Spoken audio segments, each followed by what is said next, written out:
Invisible খরচ কীভাবে বন্ধ করতে হয় সেটা আমি আজকে আপনাদের শিখিয়ে দিব। সমস্যাটা ইনকাম কম না, সমস্যাটা হলো খরচ করার আগে আপনি খেয়াল করেন না। আর সমাধান খুবই সিম্পল, খরচ করার আগে খেয়াল করুন। প্রথমত আপনি দেখেন প্রত্যেক দিন আপনার হাত খরচে কত টাকা লাগে। ধরেন 200 থেকে 250 টাকা লাগে। আপনি জানেন 200 টাকার মধ্যেই আপনার খরচ হয়ে যায়, কিন্তু আপনার 50 টাকা এক্সট্রা খরচ হয়। তো এই জন্য আপনি নিজের জন্য একটা লিমিট সেট করুন যে আমি প্রত্যেক দিন হাত খরচের পিছনে সর্বোচ্চ 200 টাকা খরচ করবো, এর বেশি কোনোভাবেই খরচ করব না। দ্বিতীয়ত, ছোট খরচগুলো সবসময় নগদ টাকায় করবেন। অনলাইন ট্রানজ্যাকশন যখন আমরা করি, সেই টাকাটা খরচ করার আগে আমাদের পেইন লাগে না, কিন্তু সেই টাকাটা যখন আমরা হাত দিয়ে খরচ করি তখন আমরা চিন্তা করি যে এই টাকাটা যে খরচ করতেছি সেটা জায়গা মতো খরচ হচ্ছে নাকি আমি বিনা কারণে টাকাটা নষ্ট করছি।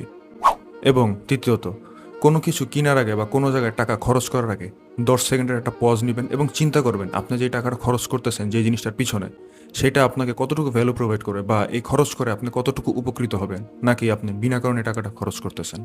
আপনি যদি প্রতিদিন 50 টাকাও সেভ করতে পারেন, মাস শেষে সেটা হবে 1500 টাকা। আর মাস শেষে হাত যখন খালি থাকে এই 1500 টাকাও অনেক টাকা। এরকম ইউজফুল মিডল ক্লাস ফাইন্যান্সিয়াল হ্যাকের জন্য সাবস্ক্রাইব করে রাখুন।